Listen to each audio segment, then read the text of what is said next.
Hello all, welcome to melody at home. இன்றைக்கி குயிக்காக ஒரு சாம்பார் ரெசிபி தான் பார்க்க போகிறோம்.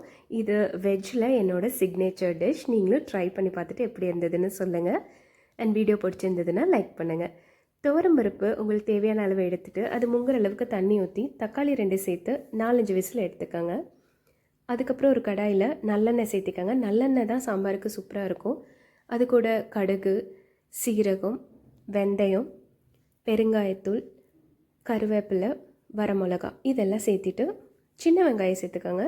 சின்ன வெங்காயத்தை வந்து லைட் ப்ரௌன் கலரில் வரும்போது கொஞ்சமாக மஞ்சள் பொடி, சாம்பார் பொடி வந்து ஆட் பண்ணிக்கோங்க.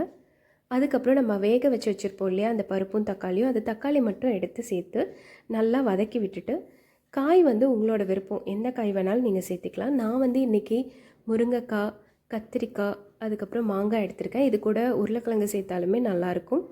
நல்லா வதக்கி விட்டுட்டு அது முங்குற அளவுக்கு உப்பும் போட்டுருங்க. அதுக்கப்புறம் முங்குற அளவுக்கு தண்ணி ஊற்றி நல்லா கொதி வர அளவுக்கு மூடி வச்சுருங்க. அதுக்கப்புறம் புளி ஒரு சின்ன லெமன் சைஸ்க்கு வந்து எடுத்துகிட்டு புளி தண்ணியும் கரைச்சி கொதி வந்ததுக்கப்புறம் சேர்த்திட்டிங்கன்னா இந்த மாதிரி நல்லா பிரிஞ்சு வந்துடும். இந்த ஸ்டேஜில் பருப்பை வந்து நல்லா கடைஞ்சி அதையும் வந்து இது கூட சேர்த்திட்டு உங்களுக்கு எவ்வளோ உப்பு தேவையோ அவ்வளோ வந்துட்டு சேர்த்துட்டு 2 இன்க்ரீடியண்ட் இருக்குது மெயினாக, அதுதான் வந்து டேஸ்ட் தருது. கொத்தமல்லி பொடி வந்து சேர்த்துக்கங்க, ஒரு 1.5 டீஸ்பூன். அதுக்கப்புறம் கடைசியாக ஒரு சின்ன துண்டு வெல்லம் சேர்த்திட்டிங்கன்னா சாம்பார் வந்துட்டு கமகமன்னு மணக்கும். கொதி வந்தோடனே கொத்தமல்லி இலையை போட்டு தூவி இறக்கி வச்சிடலாம். இந்த வீடியோ பிடிச்சிருந்ததுன்னா லைக் பண்ணுங்கள் அண்ட் சப்ஸ்கிரைப் பண்ணுங்கள். இது வரைக்கும் சப்ஸ்கிரைப் பண்ணவங்க எல்லாருக்குமே ரொம்ப ரொம்ப நன்றி.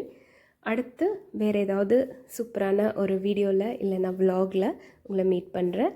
Until then, bye. Thanks for watching.